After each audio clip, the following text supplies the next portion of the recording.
Olá, pessoal! Como vocês podem ver, eu acabo de navegar no tempo e vim aqui contar a vocês a história desse povo que viveu aqui, nas margens do Rio Paraná. Quero contar a vocês a história dessa gente e de um grande rio que, de tão grande, mais parece um mar.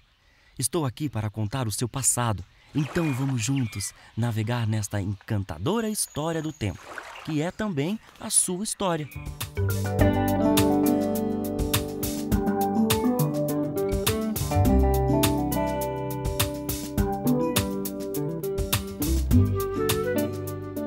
Esse é o Rio Paraná. Há muitos anos atrás, viveram aqui índios da família Guarani que deram esse nome ao rio, porque na língua desse povo, Paraná significa rio enorme, imenso.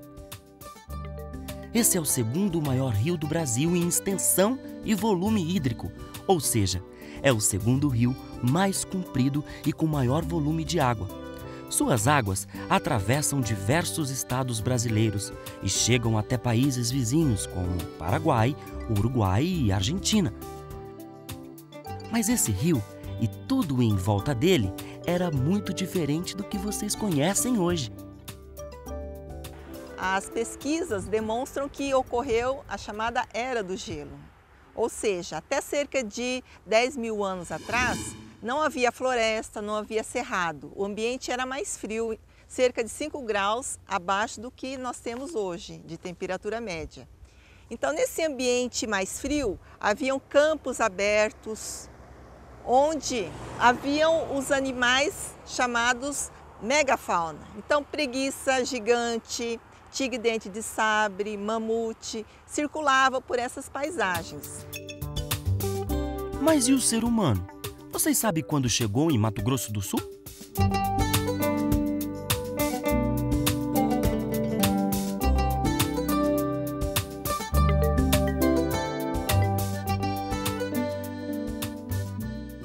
Nesse sítio arqueológico, que é uma espécie de uma caverna, um abrigo sobre rocha, foram encontrados restos de fogueiras feitos por esses antigos habitantes pré-históricos de Mato Grosso do Sul.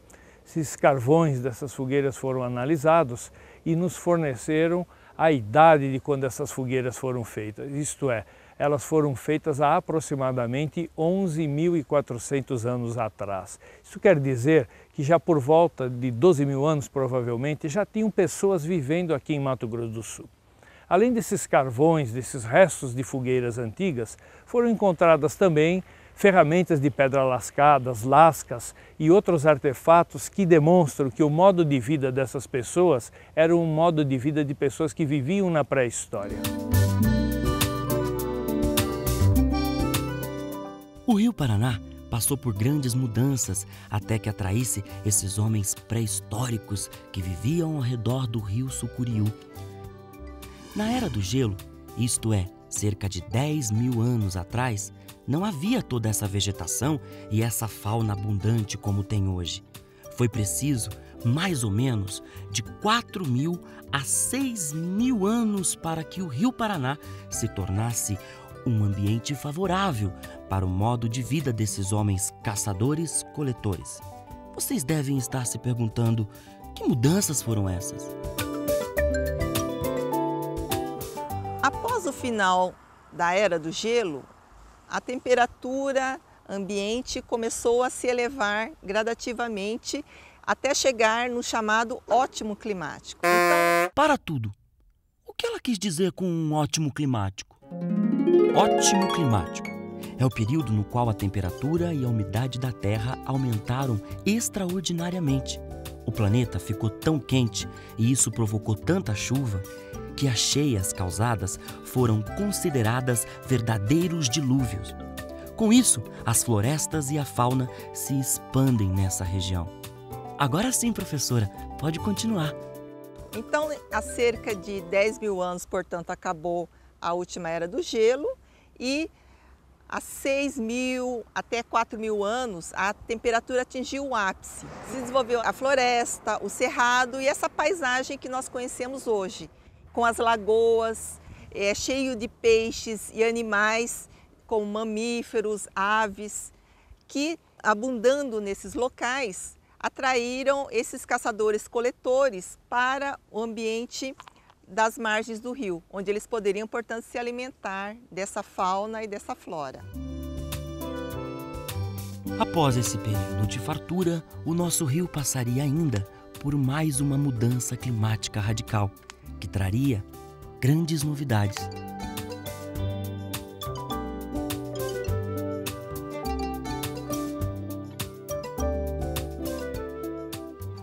Após esse ápice da expansão da vegetação, dos animais, do ótimo climático, começou uma nova fase de resfriamento. Uma seca ocorreu entre 3.500 anos e 1.500 anos atrás. E a grande novidade que surge após esse período de seca, ou seja, a partir de 1.500 anos atrás, é a presença dos índios ceramistas. Esses índios que habitaram as margens do nosso rio Paraná eram de tradição guarani e, ao contrário dos homens pré-históricos que não cultivavam seus próprios alimentos, os guarani são conhecidos pela prática da agricultura e confecção de cerâmicas.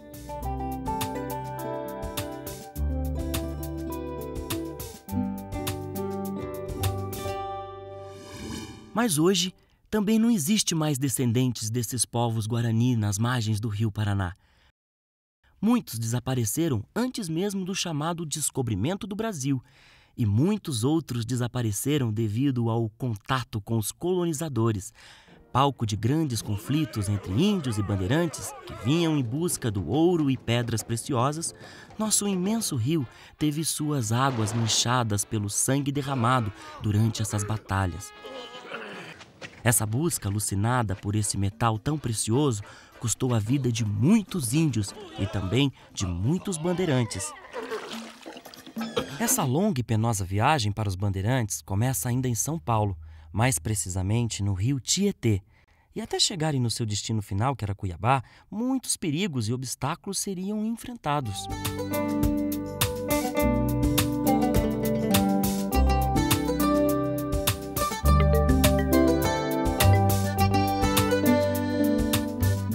O rio Tietê é muito importante para a história de Mato Grosso do Sul. É por ele que os bandeirantes vinham para Mato Grosso do Sul. Saíam várias canoas de lugares como Sorocaba, Porto Feliz, Havaiandava e se dirigiam então para o rio Paraná.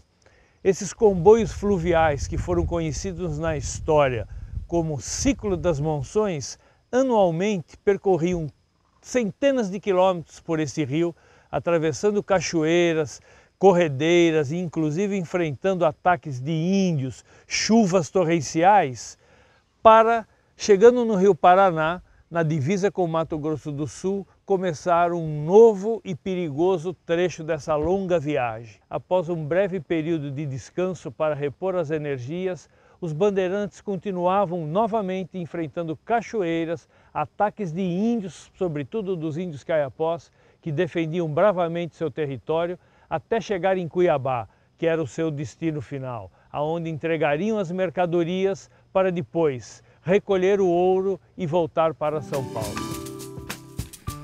Essas excursões dos bandeirantes pelos rios em busca de ouro e pedras preciosas mudariam o curso da nossa história. Em meio a tantas batalhas e conflitos, pouco a pouco os índios guarani foram desaparecendo das margens do rio Paraná, e os homens brancos foram ocupando essa região. Mais tarde, no entanto, chegaram de outras regiões do Brasil índios de outras famílias, como os Ofaié.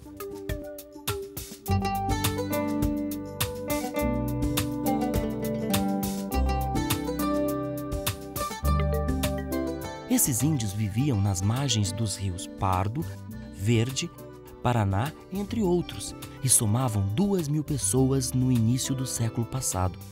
Mas o contato com o não-índio fez esse povo ir desaparecendo aos poucos. Em 1977, existiam apenas 23 índios Ofaié em todo o Brasil. Eles se concentravam na margem do rio Paraná, mas mantinham muito pouco dos seus antigos costumes. A cultura desses índios continuava viva apenas na memória de alguns dos últimos sobreviventes desse povo. Ataíde é um deles e conta agora um pouco dessa história. A cultura Ufaié, né, a gente, os meus bisavós, né, os meus avós, que já se foram, eles contavam, né, que nós tínhamos dança,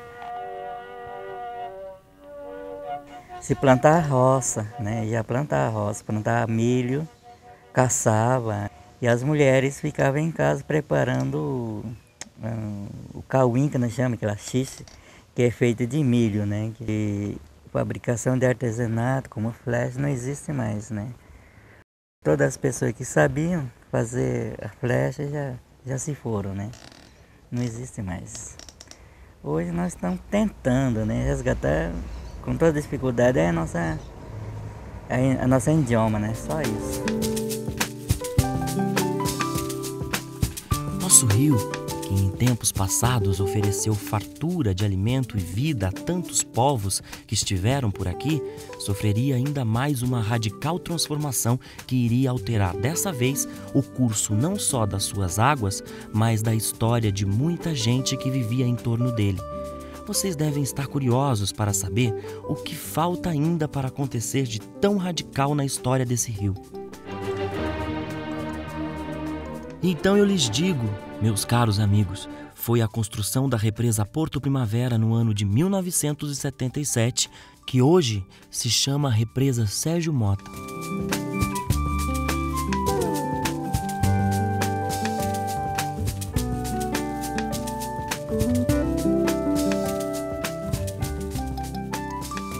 Muitos animais morreram durante esse alagamento.